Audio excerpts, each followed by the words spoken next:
Hello दोस्तों, आपका स्वागत है महाराष्ट्र इंजीनियरिंग एकेडमी में। आज हम सेकंड ईयर के सब्जेक्ट्स उसकी सीरीज स्टार्ट कर रहे हैं। सबसे पहले शुरुआत कर रहे हैं मैकेनिकल और सिविल के सब्जेक्ट से। जो आपका थर्ड सेमेस्टर में सब्जेक्ट है, मैकेनिकल को सॉम और सिविल के लिए मॉस, तो उनकी शुरुआत आज कर रहे हैं।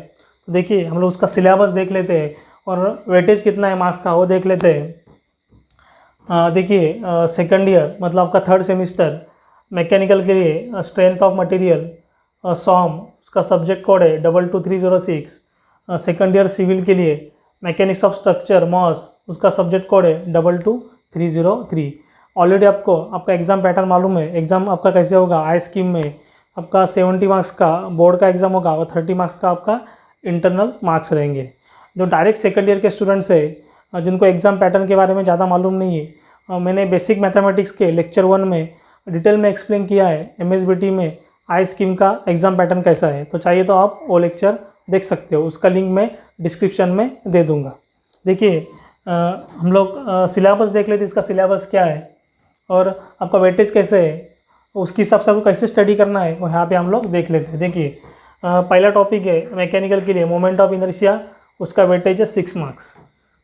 यहाँ पे भी moment of inertia 10 marks. Weightage का डिफरेंस है, मैकेनिकल के लिए 6 मार्क्स और सिविल के लिए 10 मार्क्स। एकदम इंपॉर्टेंट टॉपिक है, एकदम इंपॉर्टेंट चैप्टर है मोमेंट ऑफ इनर्शिया, और टोटली डिपेंड है आपका सेंटर ऑफ ग्रेविटी पे। जो अप्लाइड मैकेनिक्स में सेकंड सेमेस्टर में जो आपका सब्जेक्ट था अप्लाइड मैकेनिक्स, उसमें CG वाला जो पार्ट था सेंटर ऑफ ग्रेविटी, उसके आगे वाला जो वर्जन है, आगे वाला जो पार्ट है, उसे हम लोग कहते हैं मोमेंट ऑफ इनर्शिया। ये टोटली फार्मूला बेस्ड टॉपिक है। Moment of inertia totally formula based topic है। यहाँ पे आपको circle, rectangular, hollow circular, hollow rectangular, उसके मोमेंट ऑफ इनर्शिया आपको मतलब फार्मूले आपको स्टडी करना है, उसके न्यूमेरिकल आपको सॉल्व करने हैं। देखिए, नेक्स्ट आपका चैप्टर है सिंपल स्ट्रेस एंड स्ट्रेन। यहाँ पे भी सिंपल स्ट्रेस एंड स्ट्रेन, यहाँ पे वेटेज है 10 मार्क्स, यहाँ पे वेटेज है 14 मार्क्स। एकदम सिंपल टॉपिक है। ऑलरेडी आपने स्टडी किया है फिजिक्स में what is stress and what is strain. तो यहाँ पे आपको क्या स्टडी करना है, तो मटेरियल के ऊपर क्या इम्पैक्ट होता है स्ट्रेस एंड स्ट्रेन का, मतलब you have to apply the forces. अगर आप टेंसाइल फोर्स अप्लाई करते हो तो क्या इम्पैक्ट होता है, कॉम्प्रेसिव फोर्स अप्लाई करते हो तो क्या इम्पैक्ट होता है, यहाँ पे आपको स्टडी करना है। हम लोग डिटेल में देखेंगे टेंसाइल फोर्स मतलब क्या और कॉम्प्रेसिव फोर्स मतलब क्या। देखिए, आपका नेक्स्ट जो है third chapter mechanical properties and elastic constant of metal.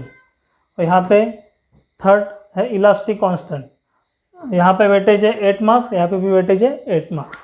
Elastic constant मतलब क्या, जो आपके प्रॉपर्टीज़ है मैकेनिकल मटेरियल प्रॉपर्टीज़ है EG के, E मतलब मॉडुलस ऑफ इलास्टिसिटी, G मतलब मॉडुलस ऑफ रिजिडिटी, और K मतलब बल्क मॉडुलस, वो हमें स्टडी करना है और उसके न्यूमेरिकल हमें स्टडी करना है। एकदम सिंपल टॉपिक है, ये टोटली डिपेंड है आपके चैप्टर नंबर 2 के ऊपर।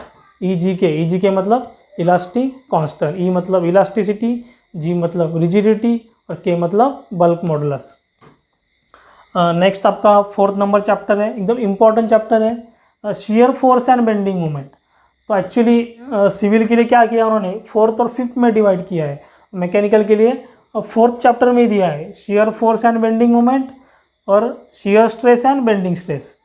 जो अप्लाइड मैकेनिक्स में अपने रिएक्शंस पढ़े थे, सपोर्ट रिएक्शंस, उसके आगे वाला जो पार्ट है वो है आपका SFD एंड BMD, मतलब shear force and bending moment, shear force diagram and bending moment diagram. तो ये यहाँ पे देखिए, यहाँ पे वेटेज 28 मार्क्स है, तो उसमें से 50% वेटेज आपका shear force and bending moment को है, मतलब 14 मार्क्स, और 14 मार्क्स का weightage shear stress and bending stress को है। तो यहाँ पे हुआ 1414 मार्क्स।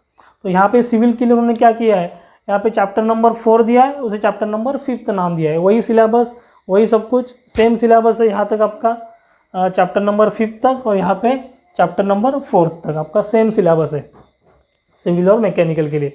लेकिन जो आगे वाले कुछ टॉपिक है वो अलग है, आगे वाले चैप्टर कुछ अलग है।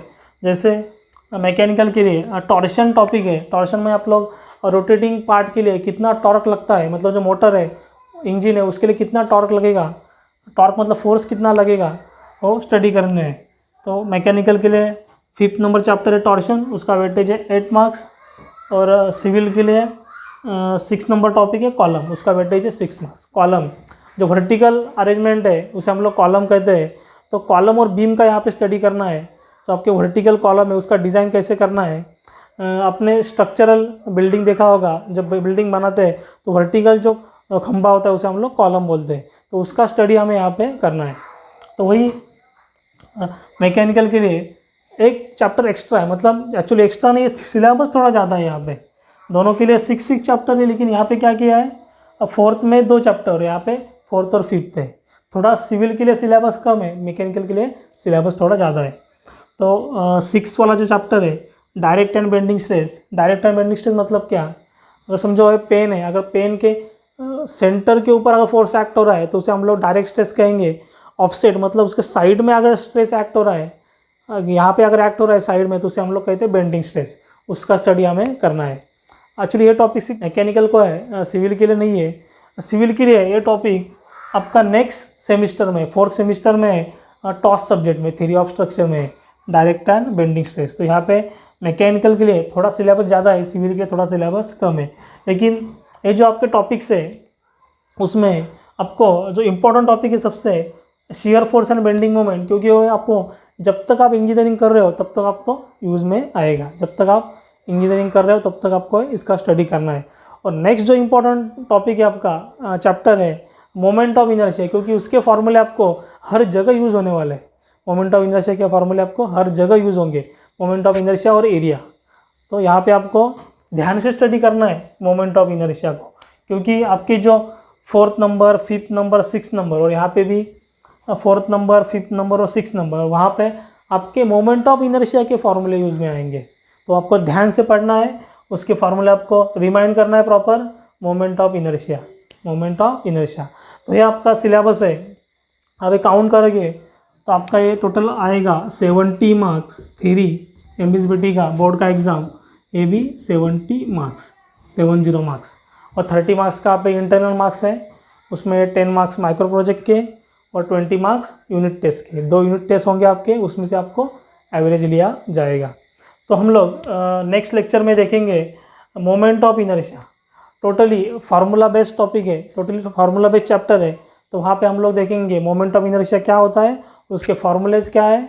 तो उसमें हम लोग स्टडी करने वाले हैं circular section, hollow circular section, rectangular section, hollow rectangular section, triangular section, वहाँ पे हम लोग स्टडी करने वाले हैं।